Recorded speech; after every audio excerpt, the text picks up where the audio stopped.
All right, we'll go ahead and get started with our September 10th, 2019 Board of Supervisors meeting. We'll call the meeting to order. Mr. Underwood, would you please start us off with our invocation? Can we all please stand?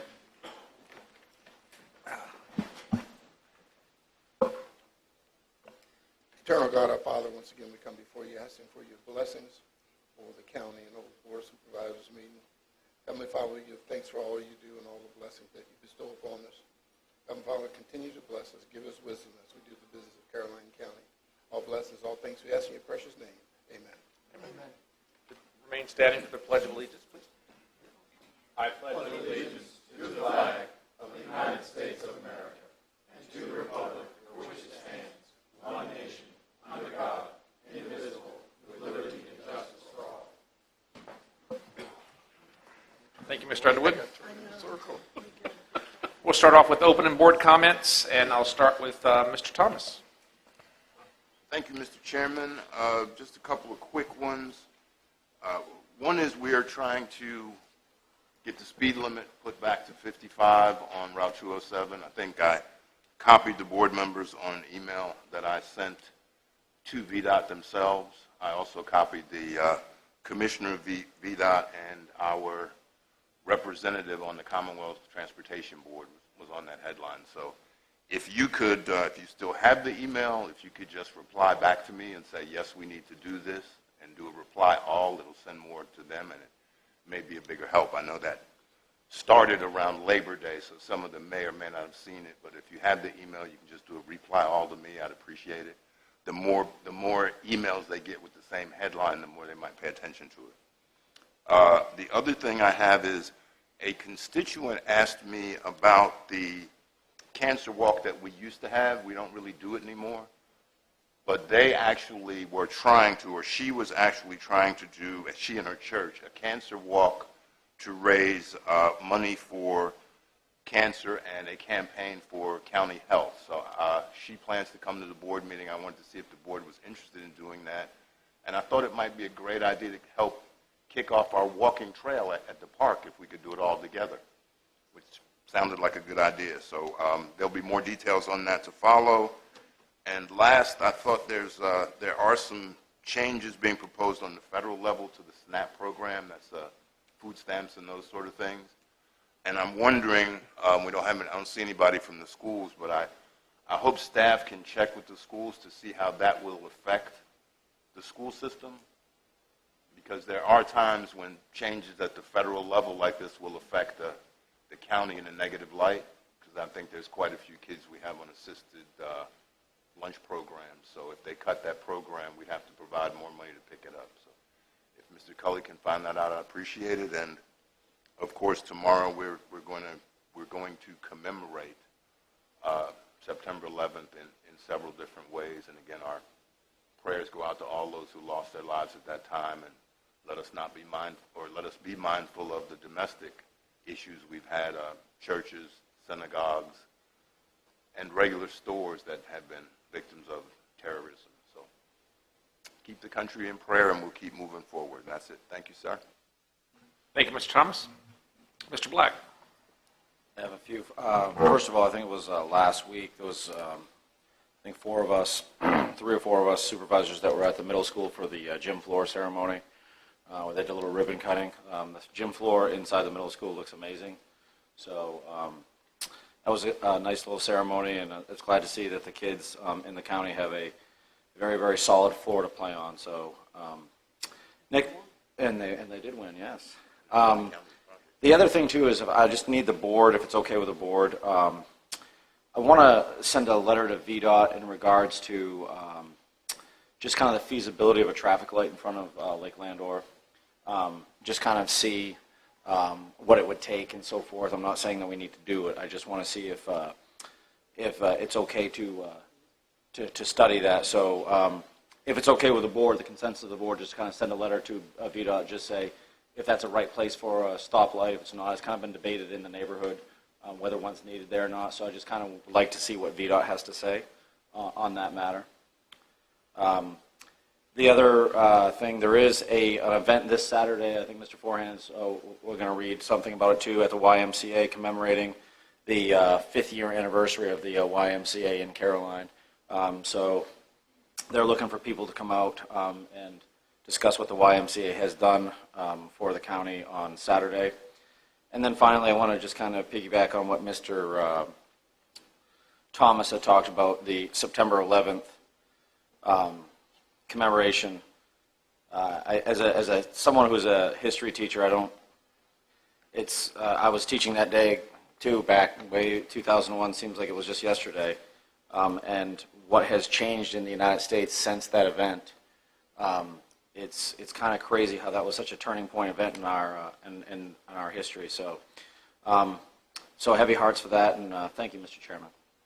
Mr. Black, do you have the triad information? I can look it up. I think Okay. yes. I don't have my device. It was confiscated by a child. Okay. So I'm going to. Can I look it up and then see? Yes, absolutely. Misbehaving with it or what? Yeah. Thank you, Mr. Black. Ms. Long?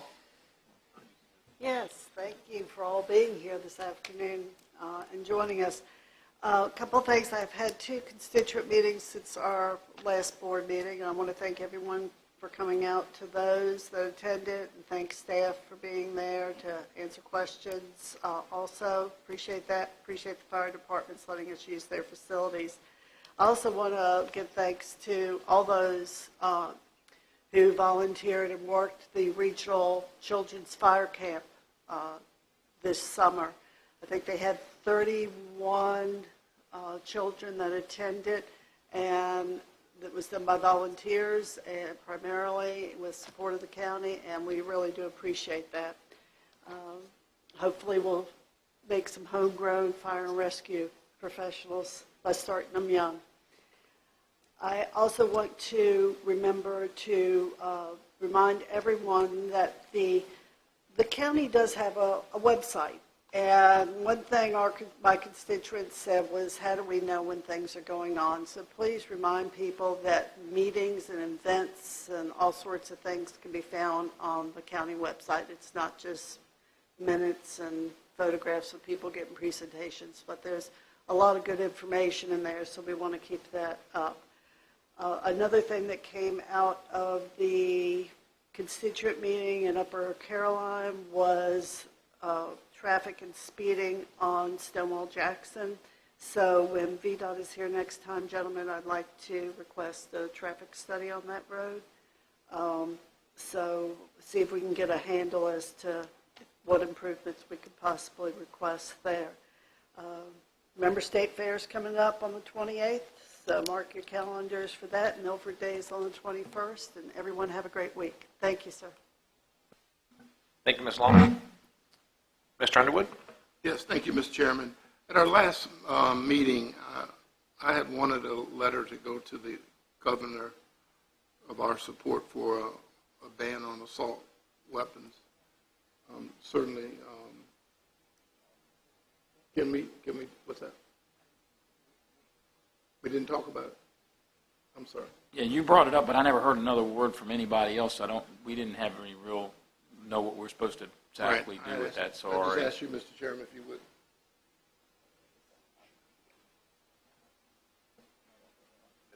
If we want to, we can discuss it. We can add it to the agenda as a discussion item tonight. I'd like to do that because things are happening very quickly across the country, and I think we need to show some support of making sure that these assault weapons are at least discussed and considered across the Commonwealth.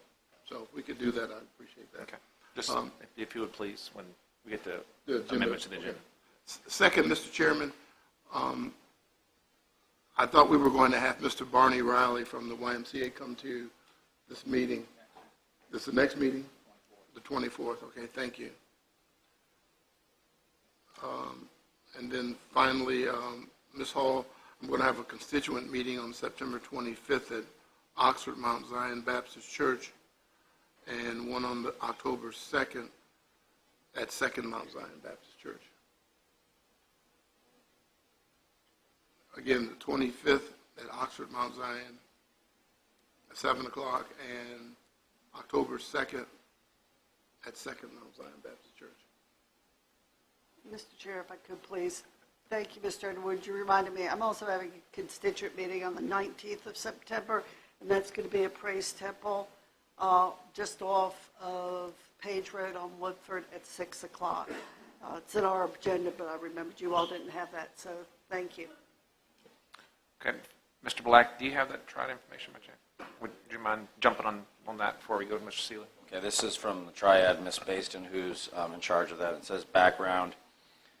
In today's Caroline Triad special event, and it says in today's environment between social media misinformation, robocalls, threatening personal phone calls, online dating scams, attempted bank fraud, Caroline Triad has reached many inquiries for help.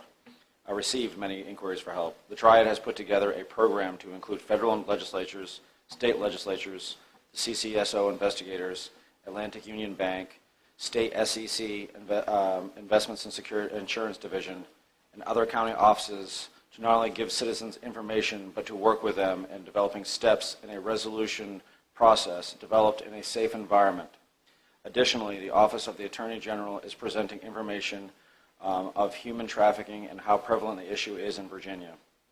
On the other side of the coin, we have partnered with several local companies, including Tingler's Insurance, to provide citizens critical tools to ensure home safety and disability will give citizens an update on the physical aids they may need as they age, along with how to attain them. We have the following free to the public: gifts for the first 50 people through the door, fantastic door prizes, lunches on us, and it says for information contact Sergeant Chris Hall at 804-296-6002 or Lee Baston at 804-448-4507. Thank you, Mr. Black. It's a great community event, and it's free. The date again, Mr. Black? I don't see it in there. It's not in there. I didn't hear a It date, says so I was information curious. sheet, September 9th. So I don't see it in there. I'll ask her. I'll send her a message or something else. All right, Mr. 28? 28? Okay, thank you. Thank you. September, I assume? Mr. Underwood, Yeah. will you complete? I'm sorry, we went on Ms. Black, finished hers, and I asked. Oh, I'm finished. Okay. Thank you. Mr. Seeley. Thank you, Mr. Chair. I actually had an inquiry about the letter for the Sunday School Union for their free use, and I believe it's every fifth Sunday in a month. It's every fifth Sunday. Every fifth Of the Sunday year. of the, Of well, the there's year. like 2 a year or something. Right, that's when they meet. They need a letter from the board because apparently there's been some confusion as to whether that is true or not.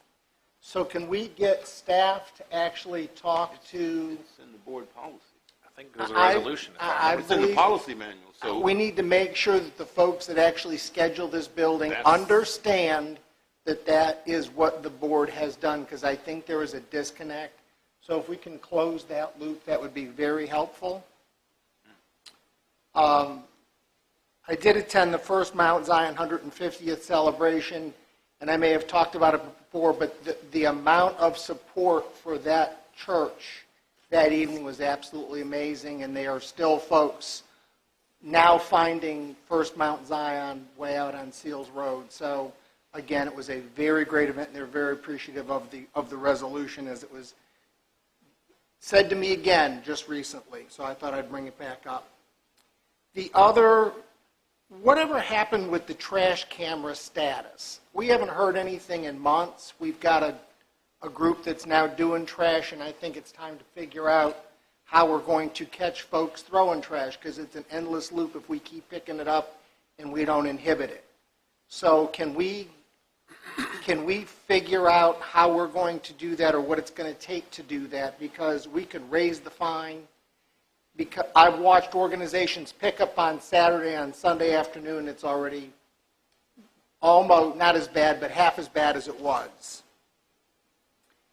And lastly, for the board members, we all passed a resolution to actually join with Atlantic Broadband to submit an application to the state for state funding for new broadband projects, and the one that we picked was actually to go up 207 and down Panola Road. That application has been turned in. There are 6 localities. I don't have the amounts of money with me, but it was a tremendous sum. It'll be reviewed next week to make sure that the counties that are applying, nobody appeals and says they can do that already. They feel fairly certain that that's not going to happen. But we will know in December, and that project has to be finished by December 2020. So if we're actually awarded that grant with the matching funds that all the counties have committed to, we would actually be then facilitating that in the next year. And we need to start thinking about what next phase we might do. So I have Atlantic Broadband coming to my constituent meeting on the 24th of October to talk about the Sparta area run that's come across Newtown, running up Sparta Road to 301. So I'm inviting anybody interested in those areas to come listen about what the schedule is and when they'll actually start signing folks up to connect. And those are my comments, Mr. Chairman. Thank you, Mr. Seeley. I have just a couple. This is September's Childhood Cancer Awareness Month. It's also, this week is Suicide Prevention Week. Regarding the trash issue, I concur that we need a larger plan for improvement.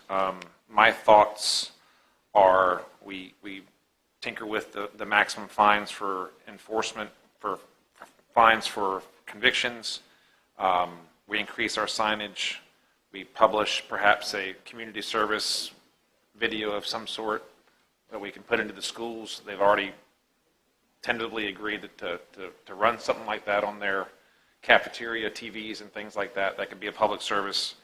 Again, the enforcement aspect of it, and we've hired a part-time coordinator to kind of arrange more groups to do the community pickups and things like that. So we have a lot of options, and I think if we're going to address it, it's the best for long term if we address it holistically with all the above, all the tools that we have necessary. But maybe we'll, Mr. Schiebel, maybe you and I talk about, maybe create like a proposal to the board on what we could do as a group to hit this as as many directions as possible. I think Mr. Schiebel had come up with several different ideas that he was working on. Okay. I mean, that was, when we approved that money, Mr. Schiebel had several different educational, there's money out there for groups. I think we just need to, I'm not saying expanding it wouldn't be bad, but I mean, I think he had a lot of good ideas that were already budgeted. So before we spend more money on it, which I'm not necessarily opposed to, let's look what he's already got in his budget, because we put several, we put tens of thousands of dollars into the budget for that. So yeah, we're hoping to kick off Cash for Trash using high school, middle school organizations, and allowing them to be able to pick up trash as an organization and paying them $5 a bag. We're also looking for our civic organizations to do that as well. So one of them would be in the fall of the year, beginning of school. One would be in the spring of the year. So we would do the kids for any of the bands or any of the activities, beta clubs, and so on and so forth to be able to do that. So those are 2 big programs that we're looking to hopefully kick off next year. We've advertised, and actually it closed on Friday, so we're reviewing applications now for the coordinator's position to help facilitate that. Staff recently attended a Virginia Recycling Keep Virginia Beautiful class for about 3 hours. In there, and we learned of a locality that actually has created a code there where they actually are fined, someone's fined for littering, and it actually comes back into the county coffers and is used for litter prevention and other things. So that's something we're working on, getting that information, and then talking with the county administrator and staff about how do we facilitate that, and then we'll bring that before the board if that's something you might wish to do that might help. They said that it's made a big difference in their county, and has made it as an incentive for the deputies to be able to write those easier too. So, Mr. Chairman. Yes, Mr. Black. We had a meeting a while ago, we had talked about talking to the, I know Mr. Mahoney had talked about talking to the judge about, for some of the minor misdemeanors and so forth, some community service, and kind of gearing it towards some of these community services, kind of gearing it towards a situation where we do a trash pickup along a road. Have we made any progress on that, or? we haven't. That's one of in the job description for our coordinator, that's one of their tasks is to be coordinating that. So we've got that in there as well. Okay. All right, thank you. You're welcome. Thank you, Mr. That concludes my comments for now. All right, next we have amendments to the agenda. Any amendments to tonight's agenda? Mr. Chairman, in the audience this evening is Delegate Chris Peace from the 97th District, and I'd like to add him to presentations and reports for some just general comments. Okay. You want to slide them in before the proposal for financing? Sure, that way he won't. Yeah, or why don't we just move him to the beginning since it's going to be a short presentation?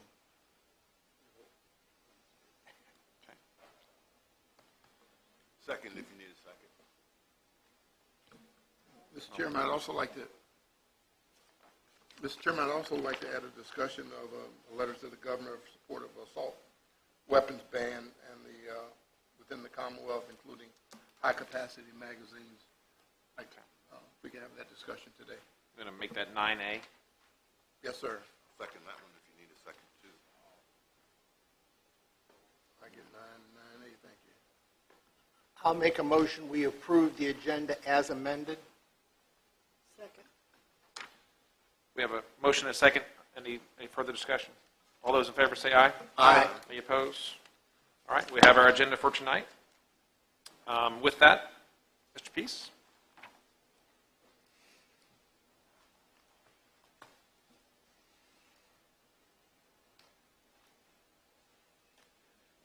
Mr. Chairman, members of the board, my name is Chris Peace. I have the privilege of representing the 97th District in the Virginia House of Delegates.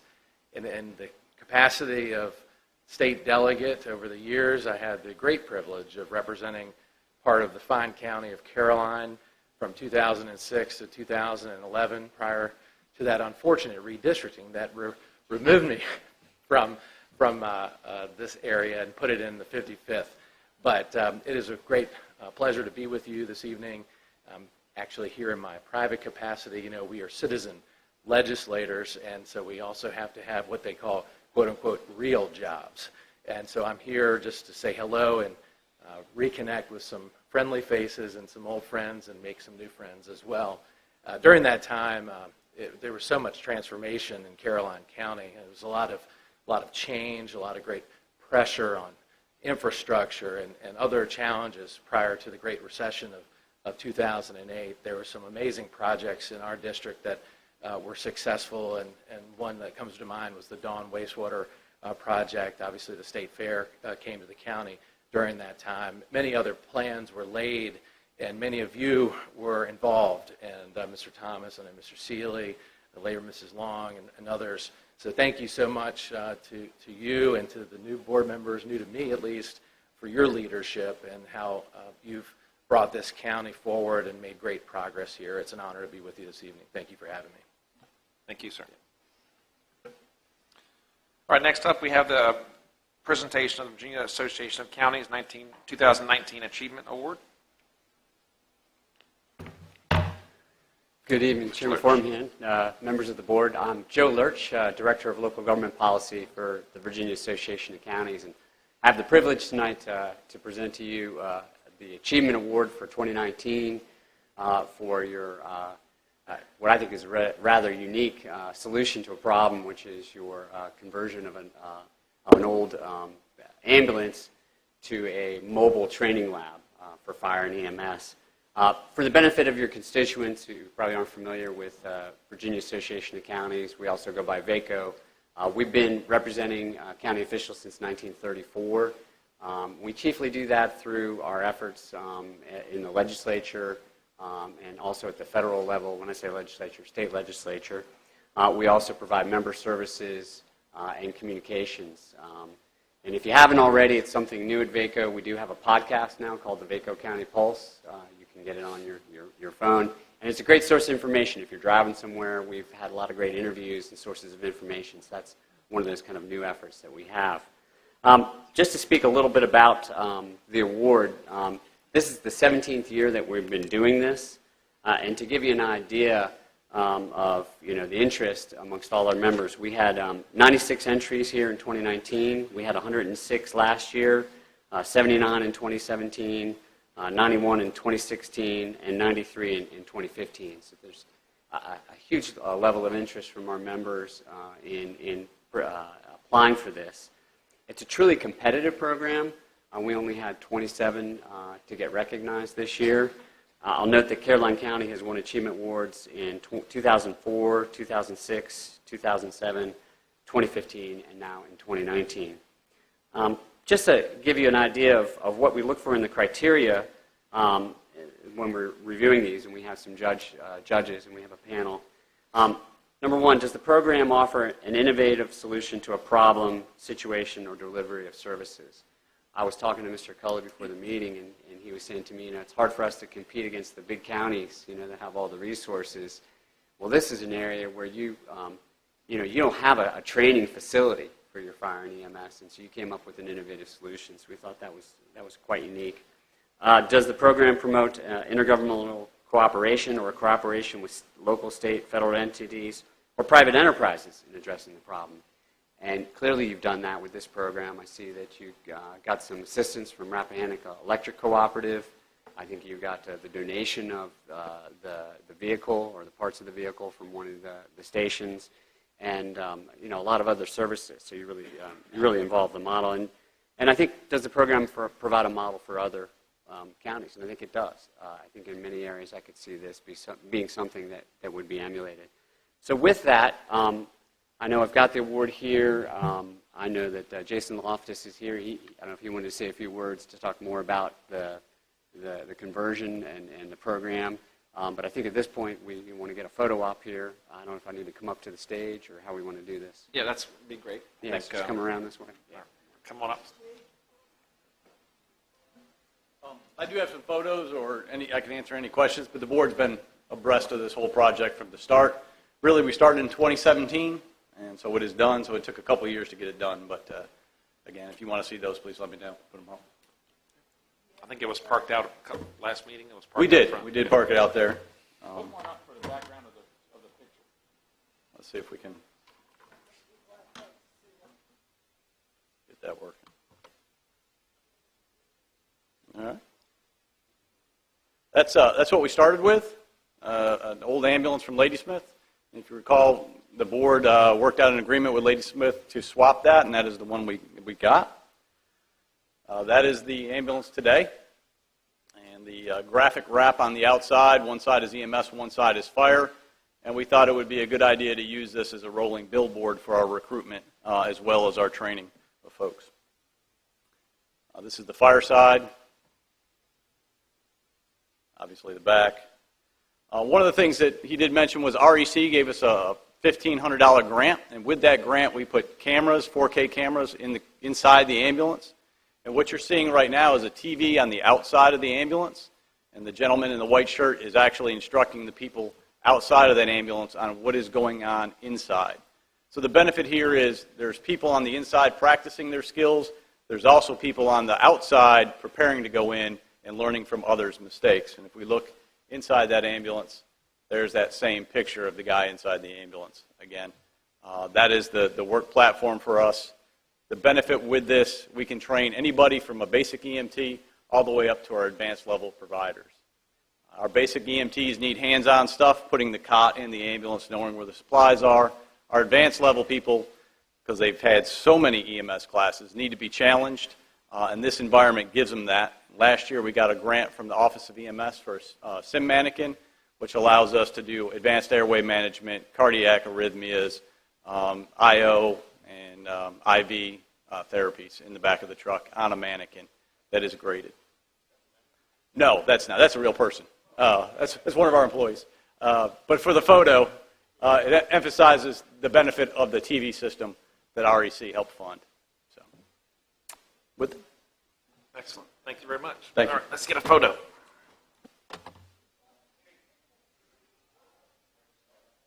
Well, just turn the lights on, Mark. Oh, raise the screen up. I think Ms. Hall.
All right, moving along, we have the results of the request for proposals for equipment lease financing, Devonport and Company. Come right up.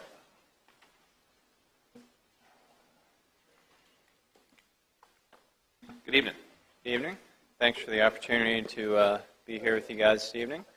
Like you mentioned, tonight we're presenting the results of a request for proposals process for an equipment lease financing.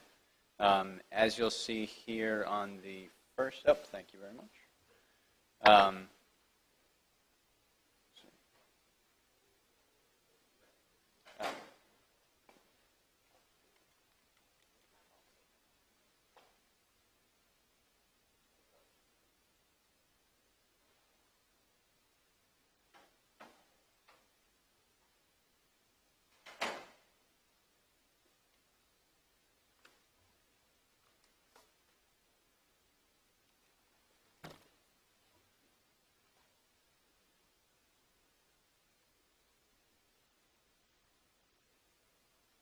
There we go. Looks like that's got it. Yeah, we're good.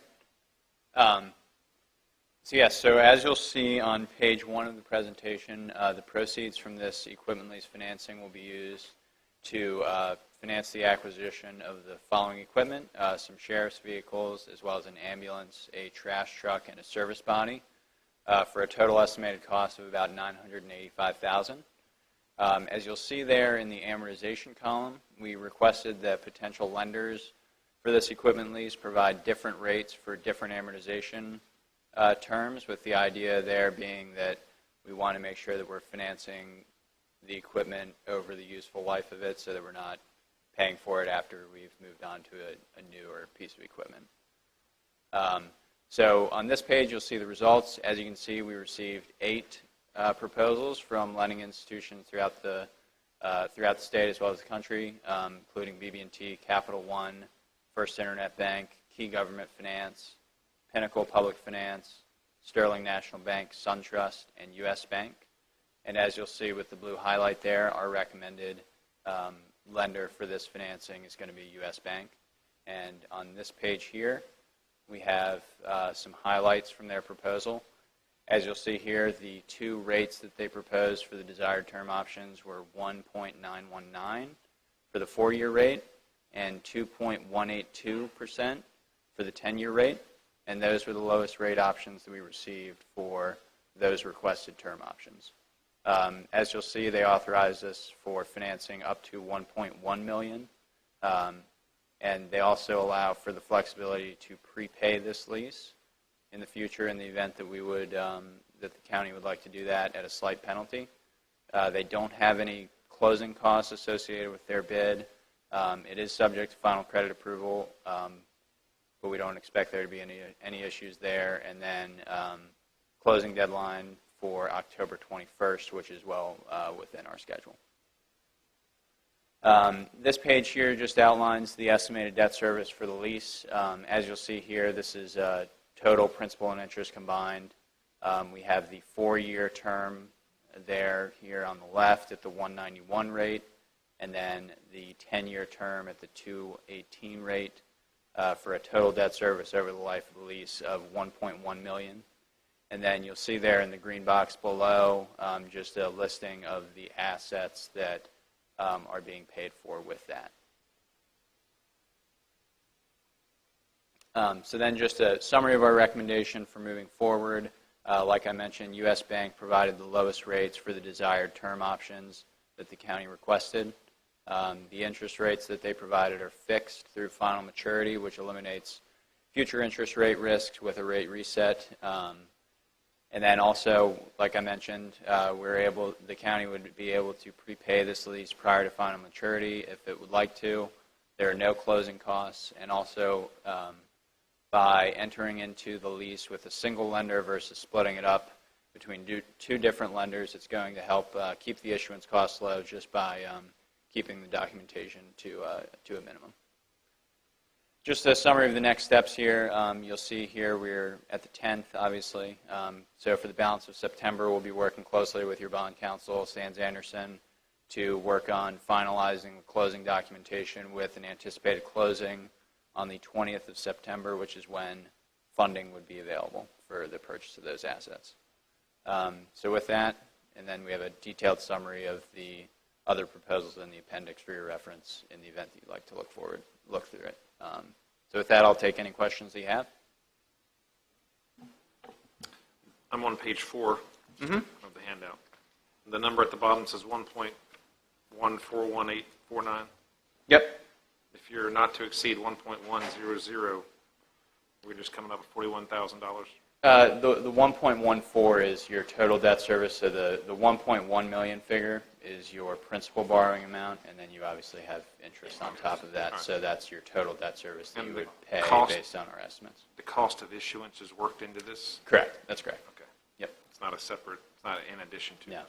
No, that'll be funded out of bond proceeds and paid for over the term. Any other questions by the board members? My understanding, Mr. Chairman, is that we need to approve the resolution this correct. evening, Mr. Emerson, is that true? And the lease. It's, the document I have in front of me is dated for tonight. Which leads me to believe it needs to take action tonight. Correct. Is this the lease and the lending documents, or is just the lending documents?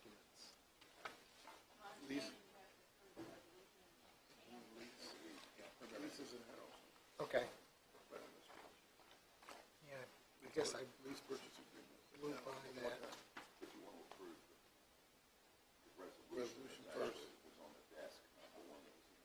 Yeah, there's actually two documents here. There's the resolution is the first 2 pages, Correct. and then the subsequent pages, 10 or so, is the purchase agreement. And we need to approve them together, I assume? Together or separately? So we can approve the resolution and the lending document? Mr. Chairman, I'll make a motion that we approve the resolution for approving the equipment financing and the equipment lease purchase agreement. Second. Okay, we have a motion and a second. Any other discussion? All right, with that, we'll call a vote. All those in favor of accepting the resolution to adopt the Resolution and the equipment. resolution and the purchase agreement, say aye. Aye. Any opposed? Motion carries. All right. And I will sign this one, or you have a different one. All right. All righty, with that, we'll move on to Thank you very much for your time. Yes, sir. Thank you very much. Thank you. Move on to item number 2, appointments, and this is for the broadband committee. Is this one per district, or what is? No, we didn't really, we tried to find folks that had technical expertise in infrastructure, broadband infrastructure, wireless infrastructure, just, basic knowledge. And I figured we would appoint Mr. Sadler as the lead on that committee, and then he has actually spoken to the folks that we listed here to make sure they were willing to actually serve.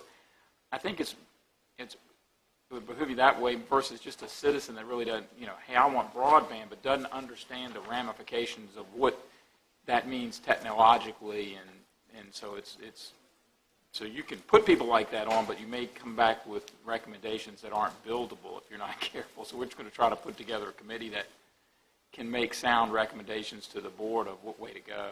And then we kind of, we did this before, and we had several citizens along with several businesses. And I think maybe this time we should just start with citizens with technical expertise before we involve businesses and at a later date form public-private partnerships with those businesses. Because at this stage, it gets a little parochial for the business side. So I think we should add those as it seems. The one thing I would want to make sure we added was a representative from the school system. And I think we had talked before, which is a big key. We have talked a lot and tried to do a lot, but we did have a discussion with the schools about expanding broadband through them because of special federal programs they get. So I would like them to be at the table and part of it. And maybe that could help us expand a little faster. We can certainly invite them. The fellow that was the lead on that no longer Yes. works for them, but we could probably find somebody else maybe with some interest there at the schools in IT. Yeah, names escape me right now, but they do have a new director who started last year sometimes, and I mentioned that to him. So if you could follow up with them, I'm sure they'll appoint the same person. And then we go from there. Mr. Seeley, I think you have some things you'd like to add. Well, I guess since Mr. Thomas and I have been sort of the points on this, is it just a foregone conclusion we'll be on the committee? If you put yourselves on there, that would certainly be. Well, I was volunteered, so I'm on the committee. Now, if you'd like to be volunteered too, we can do that. Well, it may help, at least from the perspective of looking at the county, and I'd like to see the maps that have been prepared with where service is provided, so that because it would make it, in talking to Atlantic Broadband, the next phase, we're going to have to be probably a little more clever at and how we're going to pick up population and numbers with the next leg of what we do and where we go. So we need to start looking soon at where that would be and how we would pick those folks up and what path, because railroad tracks pose a huge problem.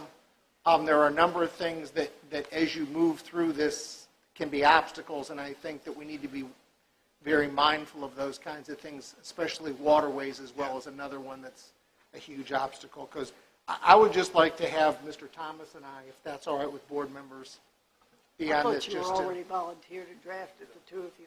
Well, we weren't listed specifically, and I just didn't want to crash the party. Mr. Chairman. Yes, Mr. Black. I'm going to voice a concern here. My concern is that we've been talking about this for 3, 4, 5 years about these committee, and we haven't really gotten off the ground anywhere. I definitely think that there's a committee needed, but we need to be on the same page working together moving forward, because I've been working on stuff with Comcast. Mr. Parton has been almost monthly emails to Comcast about coming to the table. So this needs to be, I think before we just form a committee, I mean, there's needs on the western side of the county, even though the western side of the county has the bigger part of the population, subdivisions, but we still have rural areas, and we most certainly know that there's a huge need on the eastern side of the county. So when we talk about the committee, I want to make sure that he understands that there's a holistic approach here, and it's for the whole county, and then we can kind of come up with, we can work together rather than butting heads about different opinions, and work forward on what's best for the citizens, all the citizens of Caroline. So I'm just mentioning that as a concern. Well, let me first of all alleviate Mr. Black's concern in that there will be no butting heads. This is Is that a promise? I can. Well, is that a guarantee? I can. Is that a guarantee? I can promise you that I will not purposefully butt my head against yours. Okay? I'm not. Or anybody else's. The point I'm trying to make is that we are trying to do something that we as county government has very little control over because it's a private industry. And you have been the beneficiary, your district, Mr. Forehand's district, my district, and Mr. Underwood have been the beneficiaries of this committee 10 years ago when we talked about having other vendors come to the table. Comcast all of a sudden expanded in your area, Mr. Underwood's area, Mr. Forehand's area, Comcast expanded and my area. Comcast expanded because of the citizens of a subdivision, not because of what this committee did. But that's okay. We can we'll debate debate that. but, I mean, that was something that the citizens of Lake Landor did. But anyway, Already. moving forward, my biggest concern is are we actually going to move forward with something that is going to be that the citizens, rather than keep on coming back to the table, because when we have constituent meetings, we keep on talking about it's an issue, and we're not able to. I understand over on Atlantic there is some moving forward with this, but we need to come to the citizens with a concrete, here's what we're doing, A, B, and C. And we've been very segmented in this approach. We're going to take the approach of you and everybody else, myself included, We'll put all of our needs and desires on the table, and we will try to work towards those needs and desires in a collective manner. Is there a way that we could come up with like how this committee works? I mean, how this committee is going to? Not tonight, it's not going to go anywhere. No, I'm not Yeah. not tonight, but I'm saying in general. Would you like to be on it? No, if you guys want to do it, I'm not the expertise in it. I'm just saying, I'm not saying that I want to be on it. What I'm saying is we just need to, whoever the experts are, we need to move forward with something in this county so we can bring something back to the citizens that we're actually doing something. Would you like to tell us specifically what you want? Not now, but at some I point in will, time. I will, yes, at some point, not tonight, not tonight, yes. That's what we want. Yes. Quarterly reports. Okay, what I'm hearing is that we would like a member of the schools, from the schools, if they would agree to this, Mr. Seeley, Mr. Thomas, added to the 4 individuals that are listed in our packet. Is that an accurate summation? Yes, and you might want to make, Mr. Sadler's there, of course, as a county lead, but I think you might want to make an open invitation to county citizens that have some sort of expertise that we may or may not know about. We can add an at-large position.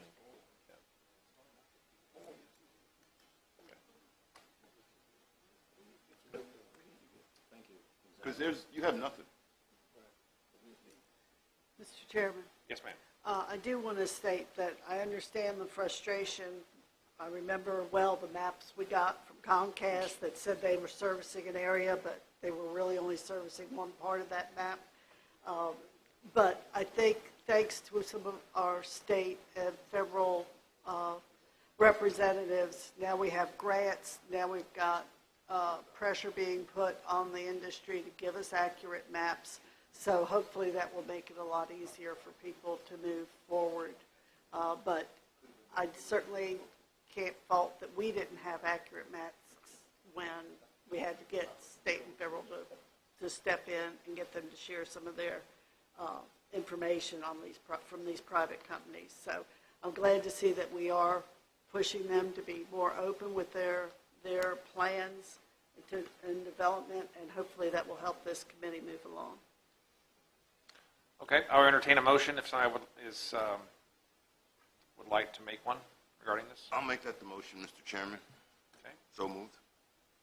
I actually need to restate that because we've had some discussion on the matter. Restate the motion that the citizens listed in our packet, along with Mr. Sadler, Mr. Thomas, and Mr. Seeley, will form the basis of the broadband committee, Schools and at large. along with an invitation to the schools to be included, and another invitation for at-large members with expertise in the field that would like to join.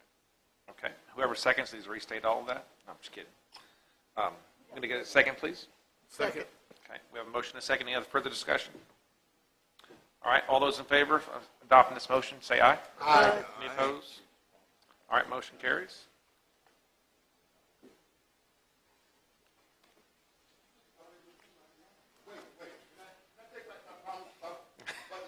No, we've already voted. We're moving on to the next topic. Item number 3, the consent agenda. Anyone like to pull an item from the consent agenda this evening? Mr. Chairman, I just had a quick question for Mr. Parton on K. Okay. Alan, what you find out? I actually was going to pull D and F. All right, we'll pull D, F, and K. Let's make it a trifecta. Any others? All right, we'll take a motion to accept all but those 3. Mr. Chairman, I make a motion that we accept the consent agenda with the exception of items D, F, and K. All right. We have a motion. We have a second? All right, motion and second. All those in favor say aye. Aye. Motion carries. All right, item D. I'm sorry, let's do K. Mr. Parton, you're already standing there. So on item K, Mrs. Long, the House Joint Resolution declares September 11th, 2019, and every September 11th thereafter. Okay, so that's how our motion should be. All right, thank you. All right, item D.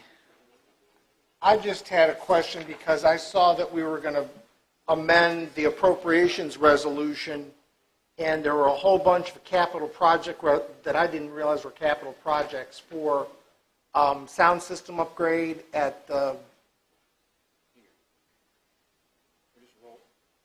We're just rolling money that we've been rolling for a couple of years. I think we're trying to actually morph that into lights, but it was capital money put to upgrade things here. I guess what my confusion was is that I saw that and it looked like it was for the community, it was for the middle school because all the other things were for the middle school. And I wondered if that was for the middle school as well. No, it's here. That was money at like 2 years old, maybe 3. We've been rolling, trying to get something done here. And then we also had $52,000 for the gym floor at the middle school, and I didn't know where, do we still owe $52,000, Mr. Shebel? Is that the? Yeah. Okay. Those are my couple of questions there. So I'll make a motion Wait, to, before you do that, can I follow up on that question? Because you weren't at the middle school, the gym event Correct. last week. Their sound system, like the high school sound system, is not up to par. Have we talked to them about doing anything with that?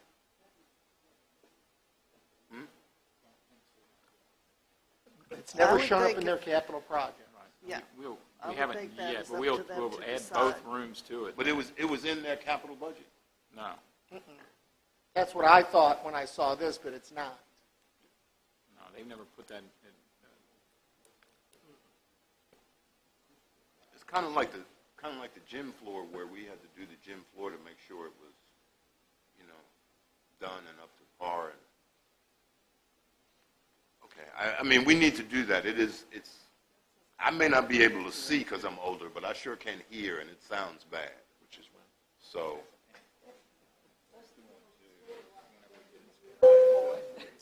No, but Mr. Thomas, I was in the stands last week for a volleyball match, and actually sitting in the stands, it was clear as day. When I was on the floor last night for a volleyball match, it sounded like Charlie Brown at the high school. At the high school, and I think it's acoustics and where they have maybe the speakers, where they have the speakers projecting towards. But it's I was in the stands last week, and I'm like, I don't know what Mr. Thomas thinks about it. I could understand every word. And then on the floor last night, it was vastly different. I've never been to a volleyball game, but I've been to several basketball games, and if I didn't know the people, I wouldn't know who they were talking about.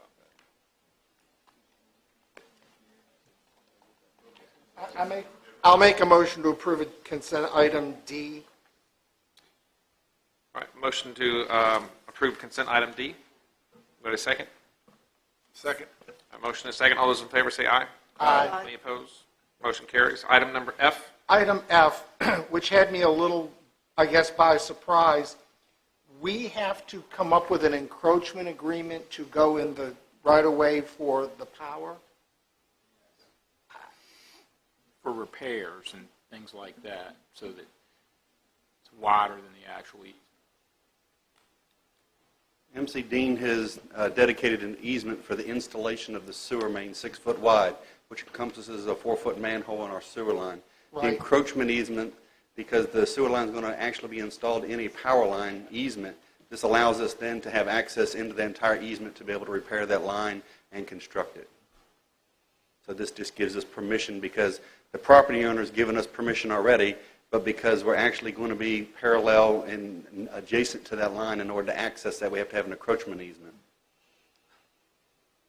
And we haven't worked out all the language yet. I guess that was my other concern, is we're going to, There's some indemnifications that need to be worked out that Mr. Emerson has already sent some information. We're trying to get that removed.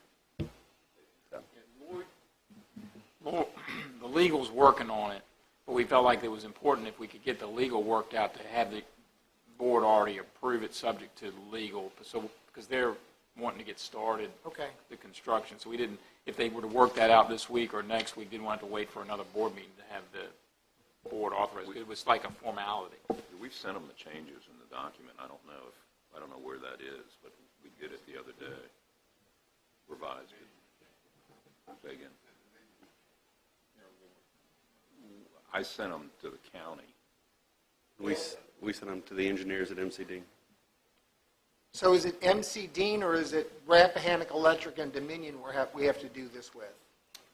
The easements are actually the county, well, it'll be in the county's name, but MC Dean's engineers actually coordinating all the easement information, so it's not tying up staff time. We tell them what we need, and then we say, here it is, and then they go after it and get it done and bring it back to us. So they're going to Dominion and Rappahannock for the Correct. easement, not us. Correct. It'll just be in the county's name because it'll be our facility when it's done. To allow our personnel to use a Dominion easement on Dean's property to service our sewer line. Okay, just making sure I'm clear. Okay. Yeah, I'm just making sure that we covered, because as I read this, I was like, so who really has permission? So I'm just making sure that it's actually us. And we're asking you to approve it subject to legal signing it first, so it's not done until Ben's got all the legal jargon worked out. All right, I make a motion, we approve consent item F. Second. All right, motion and second. All those in favor say aye. Aye. Any opposed? Motion carries. That is it for the consent. Mr. Chairman, agenda. Mr. Chairman, on K, we didn't finish with that Okay, up. yep. I just grabbed, I would move that we accept item K with a change in the wording, a resolution declaring September 11, 2019, and every day, November 11th thereafter as, September 11th thereafter as First Responder Day in Caroline County.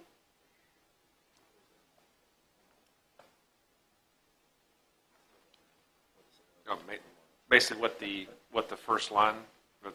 Yeah, my question to Mr. Porton today was, why are we going to do this every year? It's always going to be September 11th. It's a perfect day, so let's make it every year September 11th. And that is how the state's the resolution from the state is. That's what he checked for. Yeah, and it's more to bring it up every year to create a resolution. But kind of like what it we do still for- needs to match what the state is requesting, correct? This is a state resolution from the state, if I remember reading it correctly. But yes, we would still remember it every year.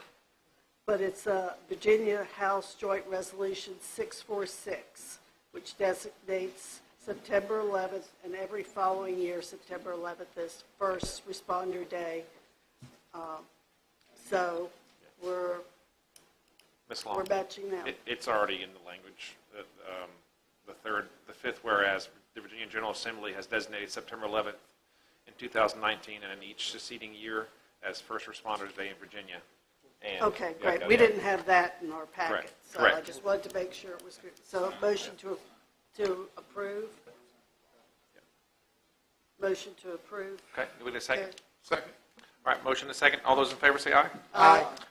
Motion carries. With that, we'll move into, all right, we are at 7:05. We want to try to knock out some closed session stuff or pull out unbusiness business. No, let's go to closed session. Okay. Just so the crowd is aware, we are going to take care of our closed session items now. We will reconvene right around 7:30 with our public comments. We can't do public comments before 7:30 because people come in specifically for that. And then we'll start our hearings, our public hearings, right after that. So, Mr. Seeley, I'll turn it over to you to make a motion for closed session. Mr. Chairman, I move that the board convene in closed meeting pursuant to the prospective business exemption of Section 2.1-3711A5 of the Code of Virginia to discuss two potential economic development projects in the county about which no previous public announcement has been made. Second. All right, we have a motion and a second. All those in favor of going in closed session, say aye. Aye. We are now in closed session. See you at 7:30, everyone. All right, we ready? All righty. It is about 7:35. We're going to reconvene our meeting. Mr. Seeley, if you bring us out of closed session, please. Yes, sir. I move that the Caroline County Board of Supervisors certify that to the best of each board member's knowledge, only public business matters lawfully exempt from the open meeting requirement by Virginia law were discussed in closed meeting, to which this certification applies, and only such business matters as were identified in the motion convening the closed meeting were heard, discussed, or considered by the board. Okay, we have a motion. We get a second? Second. We have a motion and a second. All those in favor of coming out of closed session, say aye. Aye. Any opposed? All right, we're officially out of closed session. And we need to certify that only business matters covered under the exception were addressed. Mr. Thomas, do you certify? certify. Mr. Black? I so certify. Ms. Long? I so certify. Mr. Underwood? I so certify. I so certify. And I so certify. Mr. Chair, Yes, ma'am. I would like to move that the board approve the form of economic development performance agreement with Star Management Corporation presented to the board. Second. Okay, a motion and a second to approve the Star Management proposal. Any other discussion? All those in favor say aye. Aye. Motion carries. Everybody, I heard everybody. With that, we'll move into our public comments. This is open to anyone to address any topic, with the exception of any items that have a public hearing currently scheduled, or a matter that is currently pending decision by the board. You'll have up to 3 minutes. After 3 minutes, unfortunately, I'll have to interrupt you to wrap up your comments. With that, anyone like to make comments to the board? Please come forward now. Public comment is now open. Anyone like to come up and make comments? All right, seeing none, we're going to close public comment and roll into our public hearings in the evening. We'll start off with RZ01 2019, Key of Caroline, and CCBC Properties. Mr. Fincham. Mr. Chairman, members of the board, your first public hearing tonight is RZ01-2019, Key of Caroline and CCBC Properties LLC owner and CCBC Properties LLC applicant. They're requesting a rezoning on 58.3 acres of land on tax parcels 83A-1-1, 83A-1-1B, and 83A-1-2, and 83A-1-2A. It's 4 separate parcels of land. They're requesting the rezoning from M1 and or B1 conditional to M1 conditional.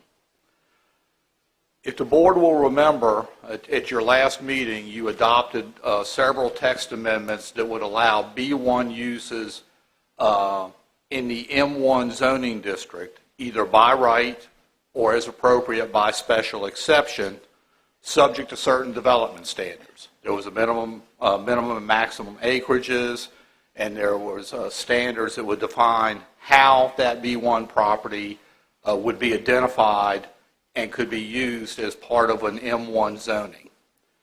Those ordinance amendments actually required the rezoning to M1. So the purpose of this zoning amendment is to take all of these properties in the Carmel Church Business Center that are currently either zoned M1 conditional or B1 conditional, zone them all to M1 conditional under the proposed proffers, which would then allow the applicant, in addition to the 58 acres of M1, to be able to use 30 acres of that for B1 uses as are shown on the development plan. And that is the purpose of this rezoning. Okay. Any questions now before we start opening? All right, we'll go ahead and start with our, open up our public hearing on this item. At the applicant, would you please come forward if you'd like to make any comments? We're going to open our public hearing now. Good evening. Good evening. My name is Dan Webb, and I'm representing CCBC. I really don't have anything to add, but be glad to answer any questions that you may have. Do you have any prospects? There are a number of prospects that they're working with right now, yes. Okay. All right, stay close. Anyone else like to comment on this item for public hearing? Open for public hearing. Anyone else? RZ01 2019. Don't all come at once. All right. Yeah. With that, not seeing anyone, we'll go ahead and close RZ01 2019 public hearing. Are there any questions of the board of Mr. Fincham? You guys have questions? Okay. I was going to go last, but if you have questions. I can ask a question. Mr. Fincham, can I ask you a question? And Mr. Webb, you're here to represent the owner, which is Mr. Massey in the back, right? Mr. Massey's just playing shy, and he's all the way in the back, so we can't see him. But he's here if you want to have a question. I have worked with Mr. Massey for 20-some years, so thank you very much. Mr. Fincham, I understand there is some issue, it's a utility issue, so I'm not sure if it's you or Mr. Schiebel, but to make sure we have an easement with the utility lines that are going through there that we need to resolve or has been resolved, according to Mr. Massey? I would refer to Mr. Schiebel. There is an issue with respect to a sewer line that is not located within an easement that was previously granted for the sewer line. Okay. And Mr. Schiebel would be the best one to address that issue. Okay. Mr. Schiebel, would you address that for us, please? Yes, sir. In 1989, when the county installed the new sewer system in Carmel Church, and the main trunk line going from Carmel Church to the wastewater treatment plant, the sewer line varied outside of the easement across this particular piece of property. Staff believes that now would be the time to correct that situation as we're going through the rezoning, and we'll have the properties identified and split up into the different properties. Now would be the time to have the easement generated for that to be placed in appropriately at this time. So, Mr. Emerson, we have conducted our public hearing. I am not asking for a proffer or anything like that, but to correct the easement is something we can do after we've conducted the public hearing? Before we were to... I mean, you can't change the proffers at this point without going back through it, but he hasn't proffered an easement. We're not changing the proffers. So you're not really dealing with that. I mean, it's really just an agreement to dedicate Massey, a new easement in place of the old easement. Okay, so if Mr. Massey were to walk forward and say, I'm willing to dedicate the easement as the public utility director has stated, then we'd have an agreement. Well, you'd have an oral agreement. It's not really binding. Well, we're not in front of Judge Wapner, but I think if I have an oral agreement with him on camera, I'm going to pretty much be able to enforce that. Plus, I know Mr. Massey well, and he would stand by his agreement while we got it in written form. But if that's okay with you, I'm going to ask Mr. Massey if he would walk forward and tell us about or confirm that he will work the agreement out with Mr. Schiebel, and then we will go forward with the rezoning application. And thank you for coming forward. Mr. Thomas, thank you for your kind words. I'm not shy. I have a bad back, and those two chairs back there are the only two chairs in this whole auditorium that are comfortable to me, so that's why I'm back there. I wish I'd known. I share the same issue. They're good chairs. On that side, they're good. Yes, I'm aware of the issue, and I saw it on the staff report, and I assumed that it would be part of the rezoning. I'm sorry that it's not in the verbiage. I'm happy to commit to you and to the Board of Supervisors that we will prepare the necessary easement subject to Mr. Scheibel's approval and record it. Okay. Thank you, sir. I appreciate that, and knowing you, man of your word, I'm sure we'll take care of that. Yes, sir. Thank you again. And I had two constituents behind you that are sitting there. I didn't get their name. The two folks that are sitting behind you. Dolores Tidler? Okay. And Mr. Tidler? Okay. They were concerned about traffic that could possibly be generated. They own property just off of Dry Bridge Road. So they were concerned about traffic that may or may not come based on this rezoning.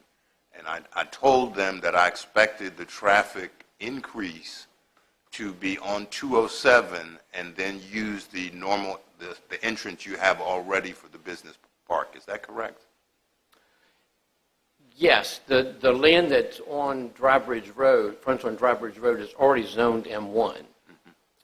And as you may remember, 30 years ago when we originally rezoned Carmel Church Business Center, we put on some restrictions as to the type of materials that could be used on the exterior of the buildings, Mr. Thomas. And the world in 30 years has changed dramatically, so that the most popular materials, the palette of materials that's used today for buildings is different than it was 30 years ago. Oh, they're just concerned about traffic. I understand that. So the only reason I'm rezoning the land on Drawbridge Road is because of the fact that I need to change the restrictions on the materials that can be used.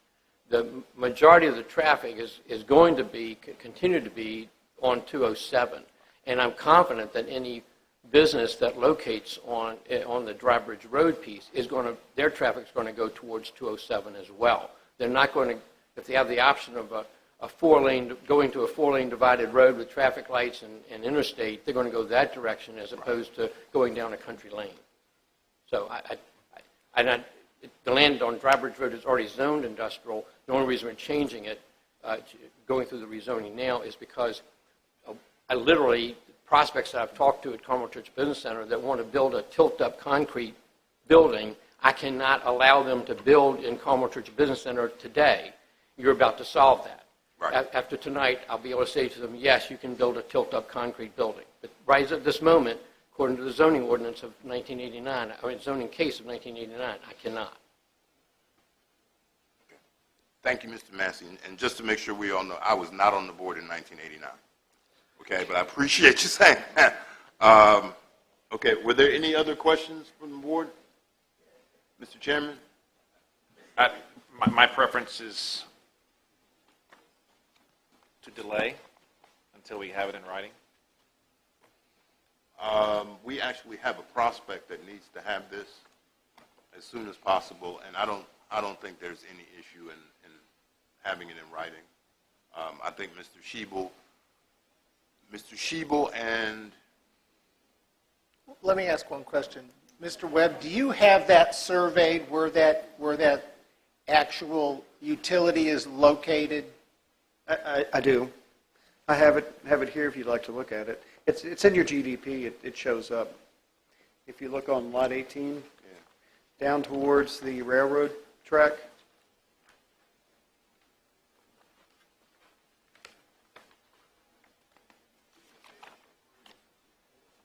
Page Well, map 3. I've got, hold on a second. Map. I see the stormwater BMP, I see, sanitary sewer that comes all the way across it comes across the corner of the dashed line. So what exactly, Mr. Schiebel, can you answer for us based on what we're looking at? Mr. Webb, if you can show him what we're looking at. The actual easement, if you look at the bottom corner, you can see where the easement comes down closer to the pond, where the sewer line went straight across. So you're looking at lot 18 on the bottom right corner. If you look at the double dotted line coming down to the bottom of that corner of that property. Are we on sheet 3? Should be sheet 3 or 4, See, yes, sir. the lots are on sheet 4, sheet 3, and the lot delineations are on sheet 3. So we're looking at two different sheets that don't. You need to look at sheet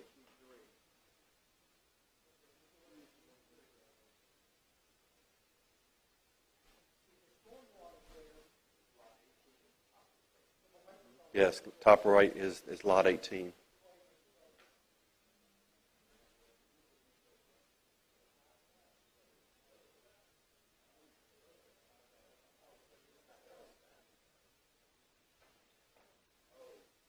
Looking at my assumption would be is during construction, it was probably really wet down by the pond, and there was an agreement to move that up, but it was never recorded when that was done. Okay, but so that's just an assumption. Mr. Fincham just showed me the dashed line is where it was supposed to be, and the double double dash. dashed line is where it actually is. No, sir, the other way around. The double dash is where it should be. That's the easement. The dash line is where it actually is. So it should have went down towards the pond and then came back up. The plans actually show a manhole down in that corner and then going back up. And they just cut across and got out of that really wet area down there. Okay, so we're actually up higher coming straight across. Yes, sir. So we would vacate the easement on the lower end and So- establish the new easement where the actual line is.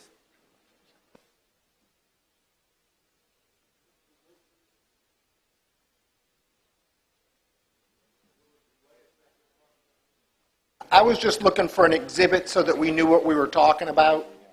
And I think with having the exhibit and the actual survey here, I'm with Mr. Thomas. With a prospect and this already delineated, I don't have an issue.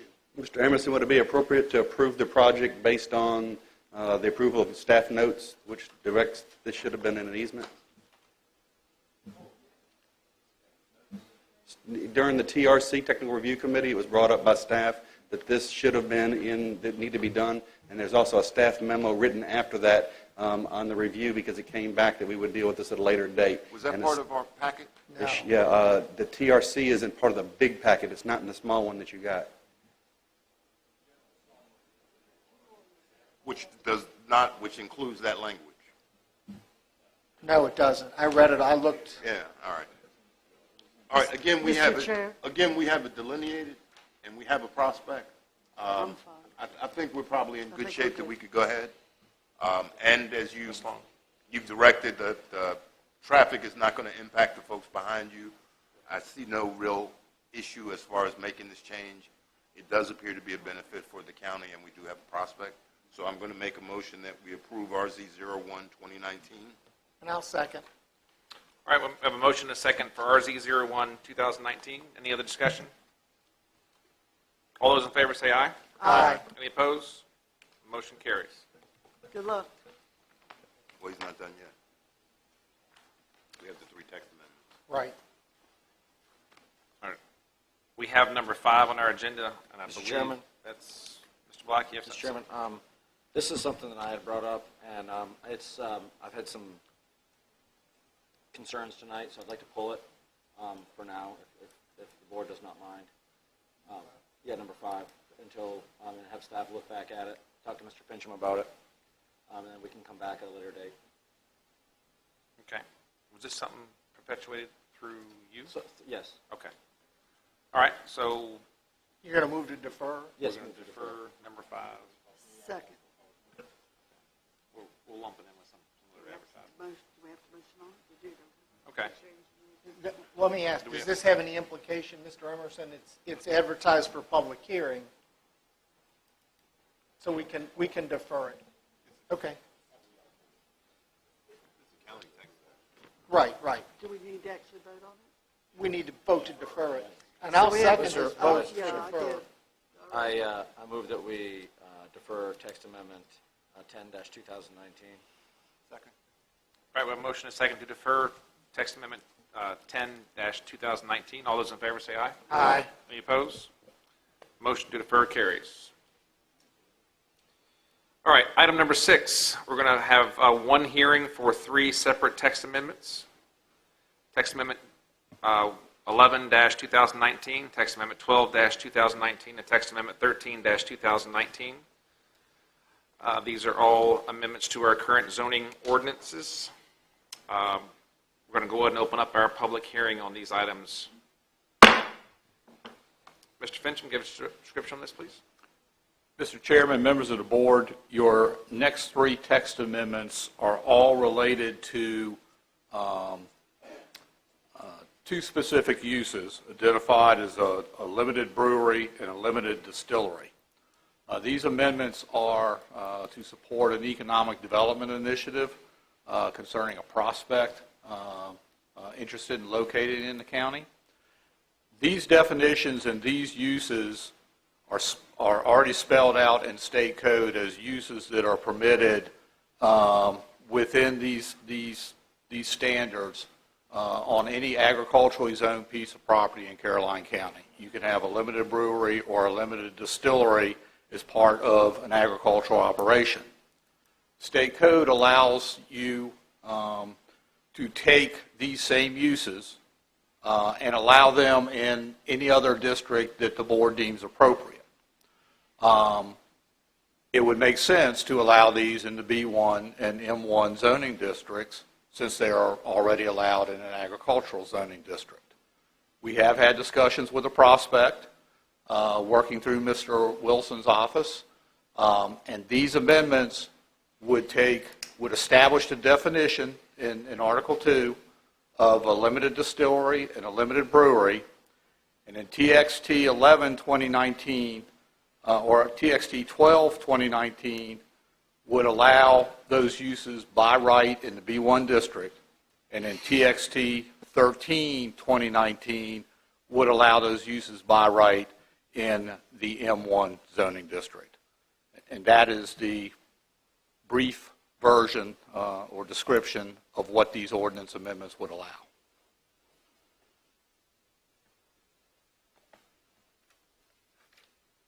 All right. Is there an applicant here that would speak on to this item, or this is just county text? Just county text amendments? Okay. All right.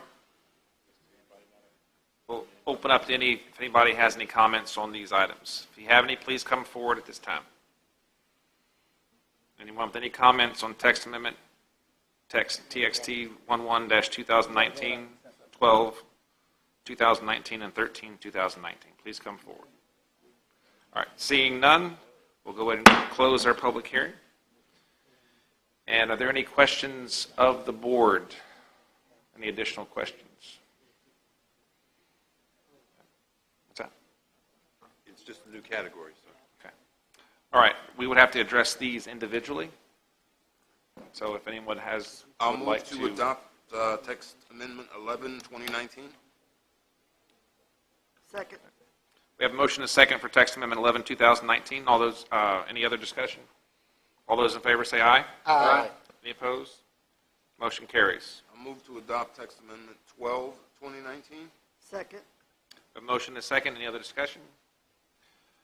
All those in favor say aye. Aye. Any opposed? Motion carries. I'll move to adopt text amendment 13, 2019. Second. A motion and a second. Any other discussion? All those in favor say aye. Aye. Motion carries. All right, that is it for our public hearings. Moving down to unfinished business, item number 7, consideration of zoning text amendment to allow utility-scale solar projects within the Caroline County. Mr. Chairman, members of the board, some time back, almost 2 years as a matter of fact, the Planning Commission forwarded a set of text amendments to the Board of Supervisors related to what we called utility-scale solar projects in the county, which would have allowed smaller type facilities by special exception in the RP zoning district. After referral by the Planning Commission, the amendments never went to public hearing at the board level. And so they've been kind of sitting there in limbo all these years, in part because the applicant who was working on a project at that time had some issues that they had to resolve. I believe it was in working with the utility companies, and the project did not go forward. Sol UNESCO is now back, has submitted a letter to the board, which is included in your packet, and they are once again requesting consideration by the board to go forward with the proposed ordinance amendments related to utility-scale solar projects in the county. Certainly the landscape has changed a little bit in the last 22 months or so.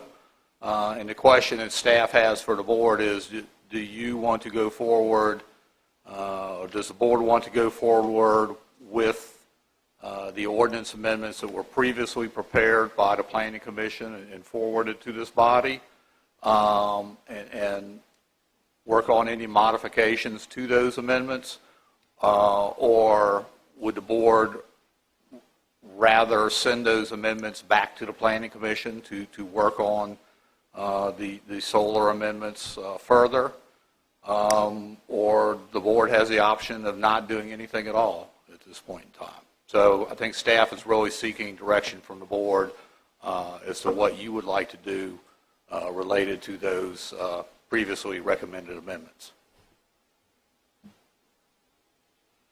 guess the decision is whether we start the process all over again, start with planning again, or do we pick up where we left off?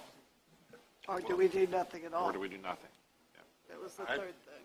You know, I talked to some folks that were, I guess, behind the Spotsylvania solar farm, and one of the things that was a concern of them was there was nothing in it for the county at all.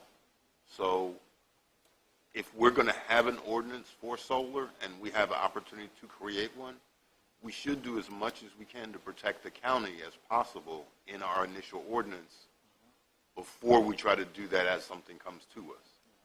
You know, I'm sure we can discuss, I'd be happy to debate with Mr. Black on whatever he wants to, but I'm sure there has to be some percentage of that power that should be reserved for the county, or some better financial response for the county. And that's all I'd want to see in this ordinance, if that's possible. I'm sure Mr. Emerson will tell us, yes, it is.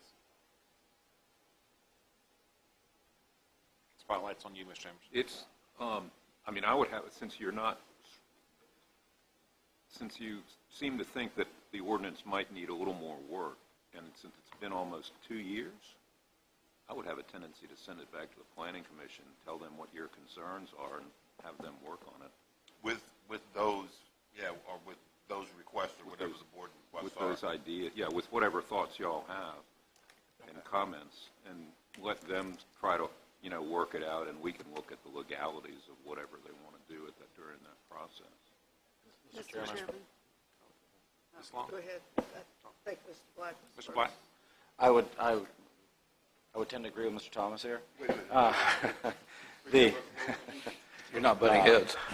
I just think that, in seeing what happened in Spotsylvania, I think we need to be prepared for it, and I think it's very hard to, I think the county does need to be involved in this process early on, because it's going to be coming, whether we want to admit it or not.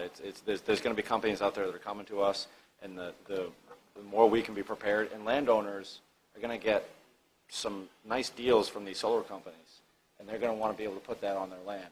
It's going to be very hard for us to say no to a landowner who wants to put a solar farm on their land without kind of having kind of a set of rules in place on what we expect. So I'm in favor of going back to the Planning Commission. Mr. Chairman, I would be in favor of going back to the Planning Commission also. However, one thing I'd like to ask staff to do is I think this board needs to be educated on the different sizes and the tax regulations and the for the different size facilities that are there, what we can gain as far as the land and people making money off of it. People also have to eat, and I'm not going to go in blindly and watch the farmland in Caroline County be destroyed from misuse from a solar company. So I want to make sure that anything we write up has strong erosion protection and also bonding for restoration of property at the end of the term, including the underground infrastructure, because I'm not going to have expensive equipment torn up 20 years from now when they go to put that property back into agriculture. So those are some of my concerns, are the little bit of taxes we get on the small utilities, if any, and then controlling larger utilities as they come to us. And I have no problem with them also being done individually by special exception. Okay. Mr. Underwood? Yeah, Mr. Chairman, I'll be brief. A lot has changed in a couple of years, and I think we need to be proactive. I think we definitely need more research I don't think we know what we need to look out for yet. So we need to find out what issues will come should we decide to move into the solar arena. I think we need to, so more research needs to be done. So I think it should go back. So thank you, Mr. Chairman. I'll make a motion to send it back to the Planning Commission. Second. I think the concerns you've voiced and some other things that will come up, I need to review some of the stuff that's been written in the past. Well, let me be more specific. I would like the county to have a percentage of the power generated, and since electricity has been deregulated, if we have that percentage, we would have the ability to sell that to someone else. So if we lose the tax revenue, we would at least have a percentage of the power to sell to gain some revenue back. We need to figure that out. That's why I think sending it back to planning give us time to figure all that out. That's That's what the I'm saying. direction. All right, I think we have a motion. We need a second. Second. Okay, motion and a second to send this back to the planning. Mr. Thomas. Reggie? Or Mr. Underwood? Pick one. All those in favor say aye. Aye. Any opposed? All right, we're going to send this item back to planning. Start over. All right, item number 8, consideration of the zoning ordinance text amendment, parking of vehicles on lots used for residential purposes.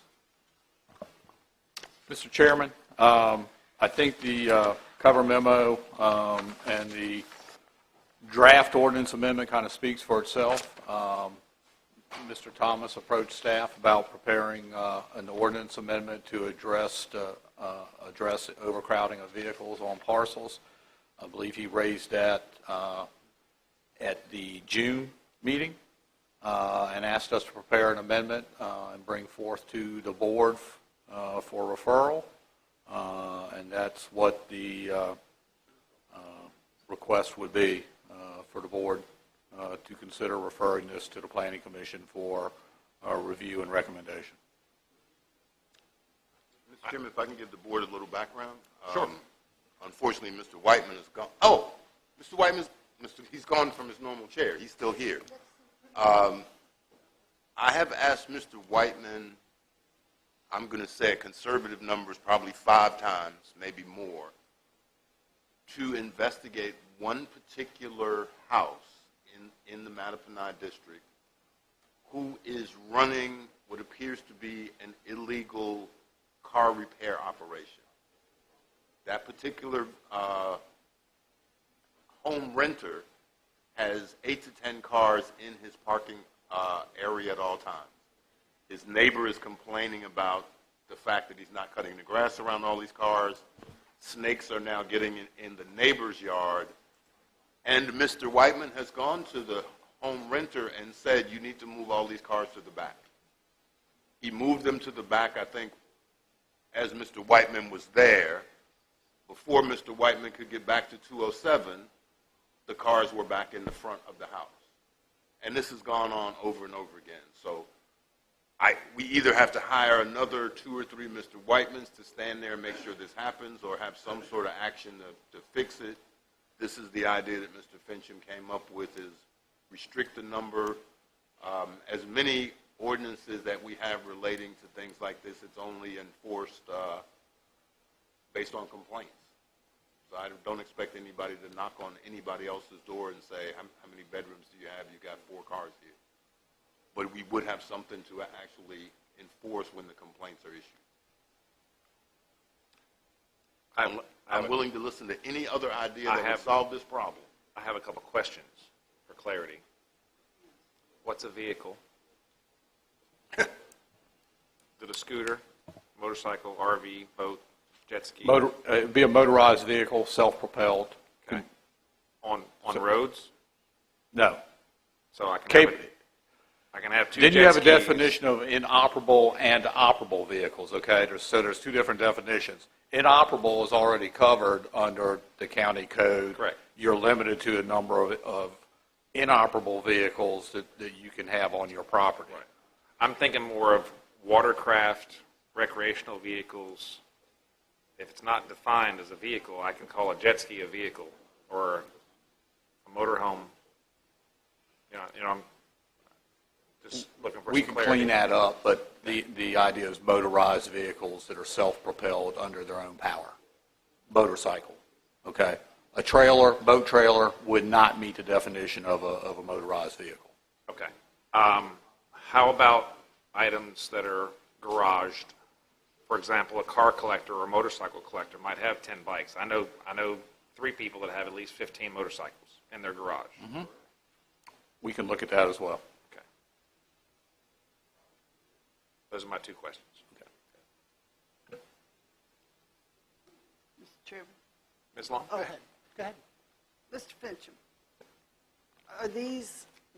don't we have any ordinance that says about inoperable vehicles or non-registered vehicles? Is there anything else? I mean, is it mostly the fact that he has a lot of cars, or because he's not maintaining the cleanliness of the grass and the structure around the house?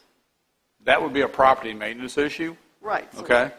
This particular property is zoned rural preservation, so it's not subject to the grass provisions under the property maintenance code. So if we could enforce that, that would be a separate issue. The issue here would be the number of operable vehicles. They're licensed, tagged, and able to be operated on public roads. And we don't have any limit on those? There's nothing in small. any ordinance that addresses that. Okay. And it's not that he's running an illegal business, it's just this property owner just has lots of junk cars? Or Not junk. antique cars? They're not junk. Antique cars, yeah. Well, maybe Mr. Could it be Mr. Whiteman could tell us if they're a jumping out. business? Potentially. That's another avenue that we're looking at as to whether we can secure information that it could be addressed as a business. We don't have that information. We have not been able to get information that we can make that determination. And my last question is, one of the things on this ordinance is setback of 5 feet to a adjacent property line. That doesn't seem like much, but is that our standard regulation? That's standard. Okay. Couple questions. Mr. Seeley? Let me start here. So are they registered vehicles? Yes. So There's a mix. There are some inoperable vehicles as well. but you see, let me just point out that we got rid of, we're getting rid of, you don't have to have a registered vehicle anymore, and you can have it. So we have eliminated one process by doing, not by reducing whether it's got to be registered or not. If it's not operable, you don't buy a registration, you're all set. So we sort of set ourselves up, and we did that for it's my vehicle and I'm working on it, which is kind of my first concern. The second one about, is it a business? Can the sheriff's office not run the license plates to see if they are owned by that individual so that you can say, now I've had a problem in my district with an individual. Mr. Whiteman will tell you there were 22 cars in the individual's driveway. We sent him a letter, but it's a revolving, we've been back since. And they can say they're friends' cars that are there parked. I mean, is it really something that we can really traverse? Because you can't tell somebody, my whole family's on a cruise and they left their cars here and they're gone for a month. Yeah, I mean... And none of them are registered to that same name of people. Yeah. Right, but they're still my family's cars. So I'm concerned that we get mired. We're going to send Mr. Whiteman out there. We're going to send the sheriff's office out there. They're going to run all the license plates. We're going to come up with 25 different last names. And then they're going to say, yeah, but it's my family. They're on a cruise, or they're on vacation, or any myriad of things. And then we're going to say, well, you're in violation. And they're going to go, how can I be in violation? They're operable, they're licensed, and... See, the issue here is they're not licensed per se before we made the change. This has been going on for almost 3 years. Oh, no, I understand. Don't get me wrong. I got a similar issue, but I know that we keep chipping away at when you don't have to register a vehicle now, so it's really their car. But I think the other thing is we don't have, the other issue I've been pushing is a fine or something with teeth for repeat violators. But do we ever take them to court? This guy's a repeat violator. Has he been to court? Has he been to court, Mr. Whiteman? Okay. See, you've just gone out there and said clean it up 3. We've never gotten to the point where we could get the papers and get into court. Well, here's my question. We send them an NOV, notice of violation, they get it. So if they clean it up, we terminate the notice of violation. Is there any way we can keep the notice of violation open long? Is the way to do this is to keep we can't keep it open longer. Once they... And That's the problem that we have. That's the point, that we need the second or third, because Kevin's been there 5 times. Yeah, but at least. What I read was you got to go to court to do anything. So even if we do this, if we never get them to court, we've got an ordinance that is going to do nothing for us because we never get them to court. So what do I need to do to get them to court now?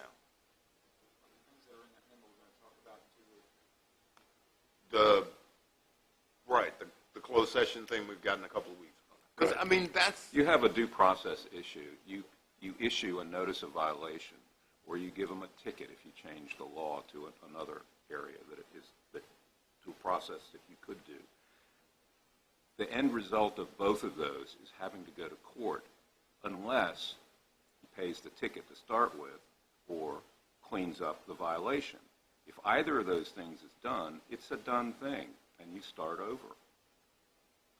And you give him due process the next time he violates the ordinance, and then you keep doing it. I mean, it's a constitutional law issue, nothing else. So we're basically defining the definition of insanity. We're not defining anything. We're following the state code. Right. And the law and the Constitution. Which is doing the same thing over and over again, and we expect a different result, which is the definition of insanity. We don't expect we expect him to clean up the property when he's issued a notice of violation, and that's been done. And therefore, he's complied with the law. And then he does the same thing and gets in the same process, and we say, we start the clock all over again. Yes, you have to give him notice that he's in violation again, and then you take him to court again, and then you get whatever you want to do. You know, maybe someday, under a different section, if he does it enough, he could go to court and argue that it's a continuing stream of violations, and possibly the court would enjoin him from doing it. And if he did it again after that, you could go to court and ask him to be held in contempt of court and ask the court to fine him for that or throw him in jail or whatever the court wants to do. But Well, let's do this. Hold on a second. Delegate Peace, can you come to the front for a second? Because we're out of our realm and we're into your level of expertise, and how do we take care of this at the General Assembly? Because we can't do this. Well, really, Okay. The issue is really, if this particular violator, this is the only violator I have like this in the Mattaponi district that I know. His neighbor has been in the county for 50-some years, pays his taxes, very happy, nice house, and now this renter is reducing his property value. Yes. But all we ask him to do is move the cars to the back of the house. Can't the owner be contacted to see if they won't change the lease? We've contacted the owner. Right? Yes. You want to give us the process, Mr. Whiteman, just one more time, just real short, what you've done? Because I know you've been out there. I've called you 6 o'clock in the morning, and you said, I'm going out there right now. We issued a notice of violation to the registered property owner through the Commissioner of Revenue. We don't deal with the renter. But it goes to the property owner. The property owner tells the renter, hey, clean up. So Miss Kidd and I go out there and we inventory all the vehicles. Stickers, antique, motorcycles. And we tell him, hey, look, you're allowed this many vehicles inoperable. You're allowed this many vehicles that are operable. And he's cleaned them up. So just like Ben said, then we negate the NOV because he's abated the violation. And then a couple weeks later, I'll get a call from Mr. Thomas, who's got a call from the neighbor. Hey, he's at it again. The last time I was there, he promised me he's moving, but that hasn't happened. So it's just like the guy on Farmer Drive in your district. We had the 22. We got them all cleaned up. We abated the violation, and he came back, 2 weeks ago with 18. He said he's got a can't say no problem. But anyhow, we got those cleaned up again. So yeah, it's a reoccurring problem. But I like what Ben said. If we do get him to court, the third and fourth time, then maybe the judge will say, But we never get them to court because they abate every time. yeah, we could put less pressure on them to abate it. We'd rather And not let 'em talk get to about court. this in open meeting. There's some things we can maybe do, but Okay, I really I'll don't let want it to go go. into it. I'll let it go. Let's see what, I understand, I got the same issue, Mr. Thomas. So can we ask Mr. Emerson to work with Mr. Fincham? Or would you like to work with the board? We've already started talking to Mr. Fincham about it. We don't know enough about this situation. I first heard of it about 2 weeks ago. Okay. I mean, I don't know, I don't really know the extent of the violation. I don't know the extent of what's been done or what's been looked into, whether the DMV has been contacted, whether the Commissioner of Revenue has been contacted about a business. I don't know anything about any of this. So we need to look into it, and we're happy to do that, but it's going to take some time. Mr. Chairman,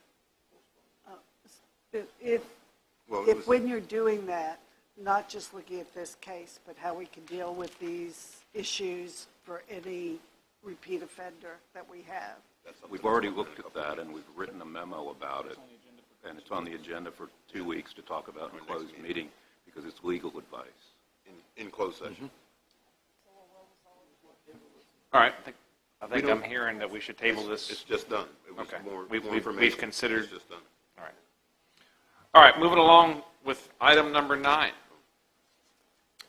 Report on false allegations made against a member of the Board of Supervisors. This one's very lively. Who would like to start off with this?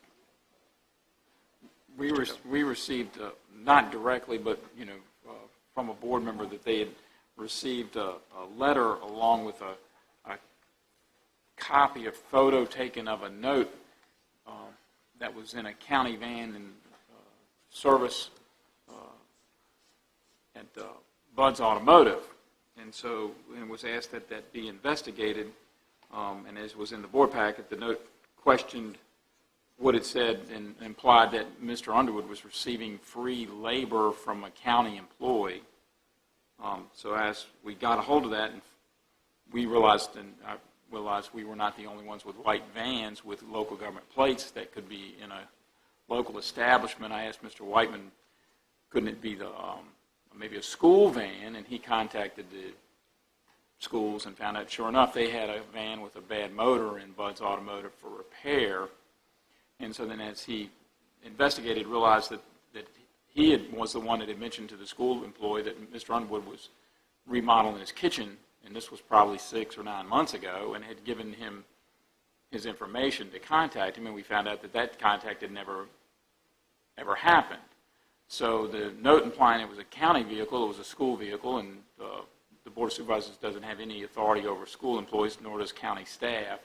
The whole thing, to me, first off, was a privacy violation, that a picture was taken of a note that was in a vehicle, whether county or schools or personal vehicle, that was in some shop for repair, and then used to send a letter to various board members, but not all board members. I don't think all of you received it.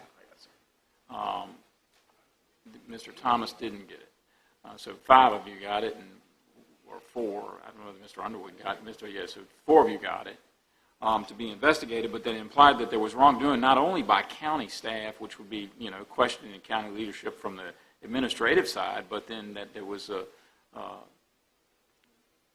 impropriety by a board member, Mr. Underwood, who hadn't had anything really to do with it at all, and it was 6 or more months ago that the note was even written. So I think with that type of business, that we shouldn't be doing business with somebody that would violate the privacy of an individual. It could have been a personal note that somebody had in there, and clearly no wrongdoing by a school employee or Mr. Whiteman. I think the school employee, Mr. Whiteman, will tell you he does do business work on the side, has his own business that he does some sort of remodeling or something like that. We have multiple county employees that run businesses, grass cutting and various things on the side. So to find a note for some particular thing, maybe to go look at a job while it's in their county vehicle, doesn't mean they're doing it on county time or anything else. So I think it was just highly inappropriate, and then not just the whole privacy issue, but then the somehow trying to tie what that note said, which was basically Mr. Underwood needs a floor, and here's the size, and here's where his house is. The note didn't imply that it was anything being done for free. So with that, we've provided copies of the documents that were provided with the note and the letter from Tammy Giles from Bud's Automotive, representing Bud's Automotive. That is certainly my recommendation, and I know that it's certainly called into question the integrity of leadership on both, like I said, the county and the board, and I think it just was completely uncalled for.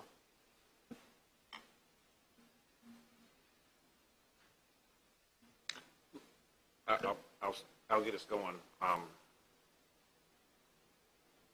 Was this employee an agent for Bud's, or just an employee there? Not an employee.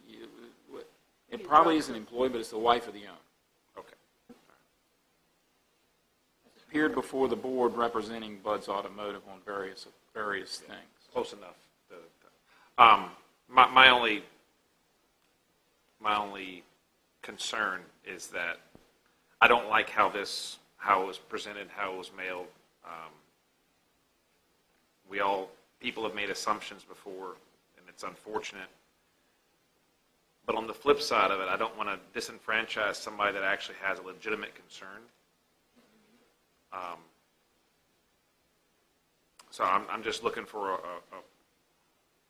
a way that we can get our message crystal clear on how this was handled was completely inappropriate and a violation of trust, but at the same time, let citizens know that if they have, that there's a better way to do this, and we want to know about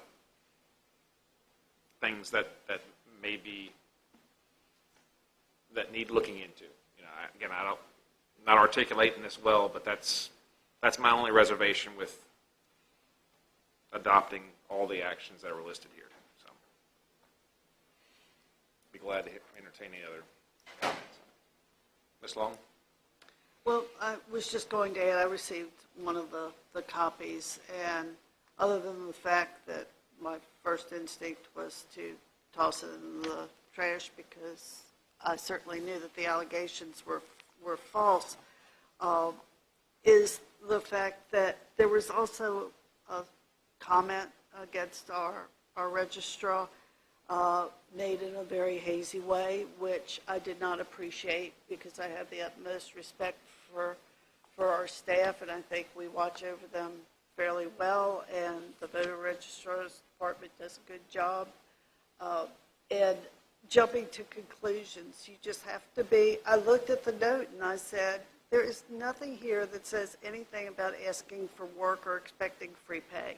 Why are we jumping to conclusions? And before I tossed it in the trash, I did call to make sure that the staff, Mr. Parton and Mr. Cully, were aware of it. But you cannot do something like this and be nasty. That's not what Caroline is about. You don't jump to conclusions. If you have real concerns, send us a letter, but send it to all of us. Don't pick and choose who you're going to send it to. And just as we did here, we will look into it if we think there is a basis for it. The basis for this research and figuring it out was to be able to look at anyone who looks at us and say, this is wrong, this is false. There was no truth in this letter, and just a lot of suspicious and bitter responses for some reason, and that's not how I like to look at any of our county members. I think any of our citizens can come to any of us with a justified concern or even a polite, unjustified concern, and we will work through it. But do not smear my fellow board members. We work hard, and it was totally uncalled for. And I just want to be clear on that type of response we're not going to pay any attention to. Thank you. Thank you, Ms. Long. Mr. Black? Yeah, Mr. Chairman, I do appreciate your concerns. And I understand, most certainly, if a citizen has a concern about something that a board member has done, then it needs to be looked into. I have no question about that. You do in this country have freedom of speech. However, you do not have freedom to libel or slander someone. And there's a difference there. There's a huge difference. Freedom of speech does not include libel and slander. And this was libel and slander. And as elected officials, we're going to take heat from time to time on various things. And that's justified. We understand that comes with a position. However, we do not have to take false accusations, lies, slander, and libel against us. Simple as that. And I'm in favor of the repercussions that are in front of us. Thank you.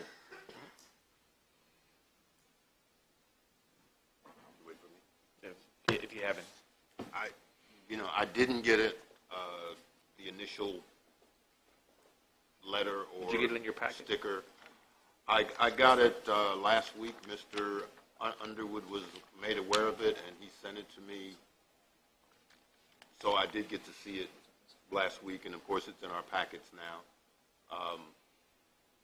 It is, without a doubt, a disturbing allegation, and I think we should, as Mr. Cully has gone through, looked at it thoroughly to make sure we've cleared things up, and there's obviously no connection to the county in any way, shape, or form. But it is, the whole thing is sad and messy. It's someone who wanted to run for office and made a connection with the registrar, insinuating that their petitions weren't accepted for whatever reason, and then insinuating that somebody else was doing something not necessarily above board for one of the supervisors. So, and these things do happen. I have a short story a while back. I have several Caroline County shirts. I've been on the board for a while, so I've got several in different colors. I was cutting my grass one day and later heard that somebody from the county was cutting my grass. It was me, not somebody else from the county. So, there are times when the most innocent thing looks bad, but I think in this case it was much more sinister, and I appreciate Mr. Cully going through and looking at it. So, and I can sympathize with Mr. Underwood's feelings and his concerns. So that's kind of it. We looked at it. We said it didn't happen. And that's it. Mr. Underwood? Mr. Chairman and board members, I'm awful sorry that something like this came to this board. It speaks to the climate that's in this country, that you're allowed to say unsavory things about anyone that you think may not retaliate. I disagree with the chairman because that same person has been before this board and discussed other issues. I disagree because this was a person who did not know they had avenues. And I would say, yeah, I could probably overlook it. And most people know I can be pretty nasty at times if I need to be. And this time I'm not going to be, because this is a level of ignorance that I refuse to dip down that low. I'm just not going to do it.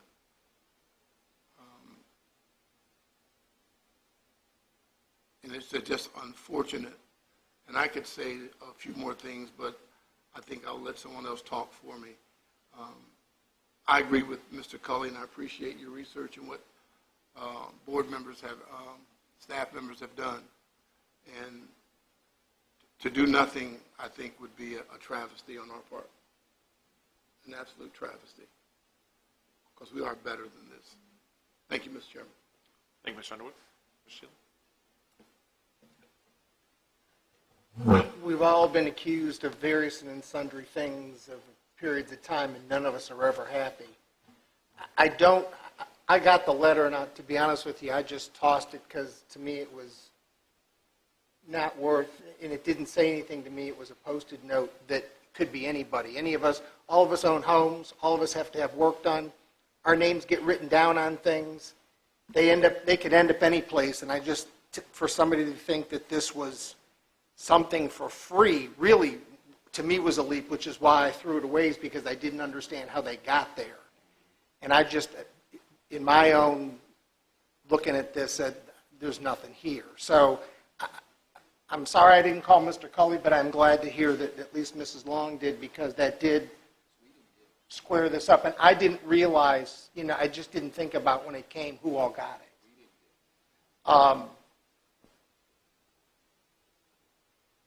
I will go with whatever Mr. Underwood sees as the remedy to this, because having had this to him, I think it's in his purview to say how we should react to this, because only he knows how he felt about this and what this has done to his life. So whatever action he wants to take, I will support, because I don't think we can allow these kinds of things to just sail in and accuse any of us of anything. I mean, everybody has somebody that cuts grass. Everybody has people that come by and do home repairs. Everybody has other things in their lives that take place, cars getting fixed, all kinds of things. And to say, just because your vehicle is someplace, all of a sudden it's free, is ridiculous. Those are my comments, Mr. Chairman. Thank you, Mr. Seeley. So do we want to make a motion to take up these actions? Mr. Chairman, I make a motion that we follow the recommendations of the Mr. Cully regarding the Tammy Giles letter. Okay, we have a motion. We have a second. I'll second it. Okay, motion second. Any other discussion? All those in favor say aye. Aye. Any opposed? Motion carries. All right, with that, we'll move on to letter 9B, the letter to the governor Mr. Chairman? discussion. Yes, sir. I put that on the agenda. I'd ask that we defer that for now. Okay. And come back and have a discussion about that later. Let me do a little research as to what is taking place. I know the Congress just came back in. There's some things that they're going to be voting on here shortly. So maybe let's see what they're going to do, and let's see what's done by the governor in the process. All right. So I'll pull it for this. Okay. We're gonna pull item 9B. 9-8. 9. I'll be here. Whatever it Yep. is. Yeah. We'll have to vote on this.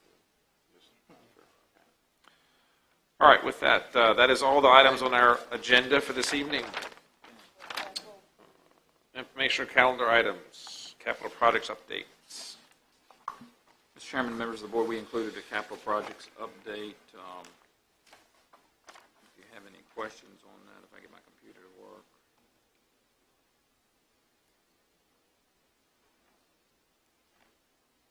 That is up 8:31. Don't forget that we have, and it's been mentioned, Mrs. Long has a community meeting on the 19th. We have Milford Day on the 21st of September.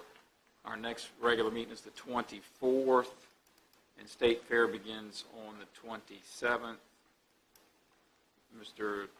Underwood has a constituent meeting on the 25th. Now we've added the calendar, and October 2nd. And our October meeting is the 8th. In our annual county employee picnic, please mark your calendar, is the 12th. Oh,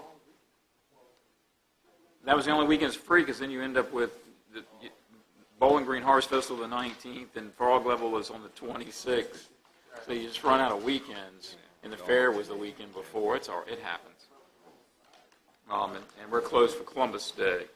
So those are the informational things that we have. Did I leave anything out, Mrs. Hall?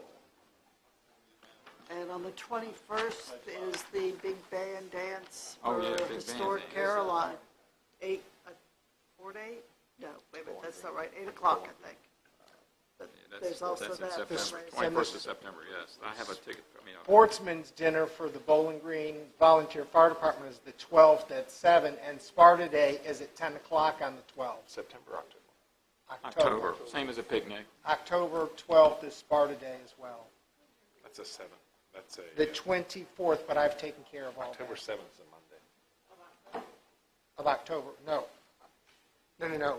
The 12th. 12th of October. 12th of October is Sparta Day at 10 o'clock. It's the same as the picnic. I think that's happened to us before. We just Happens cannot every do it. time. Can't. And then the Bowling Green The Bowling Green, the Sportsman dinner is the 12th at 7. 7. We'll be full. We're eating hamburgers cooked on the grill at the county picnic. And then you the go sportsman right into dinner, the yeah, Sportsman's dinner. Or maybe 6, I'm sorry, not 7, but 6. Mr. Black, you have a little football tournament coming up? Do on the 28th of September, and you're going to be playing, and I appreciate that. I got 4 kids playing 5 sports. Oh, the that day, priorities, so. come on, priorities. Mr. Parton will fill in. I heard Mr. Fincham was playing. That's right. Mr. Parton and Mr. Fincham, they got a team together. Yeah. Excellent. Mr. Loftus, Chief Loftus is going to be on it, too. Can I use a tennis racket? That's right. Wiffle ball. All right, any other items for the calendar for the remainder of September and October? Which is chock full. Yeah, I hope not. Busy October looking like. Well, everyone enjoy the fair. I guess we'll go to closing board comments. Mr. Thomas, do you have anything? Nothing really. Just want to make sure the board is aware that Mr. Black and I were just teasing. Not button heads? Well, if that would get hair, I'd be happy to. Otherwise, no. All right. Mr. Black? I have none. Thank you, Mr. Chairman. I Ms. have Long? none, sir. Mr. Underwood? I have none. Mr. Seeley? I have none, Mr. Chairman. And I have none. With that, I will entertain a motion to adjourn. Motion to adjourn. Nice. Second? Motion, all those in favor say aye. Aye. Any opposed?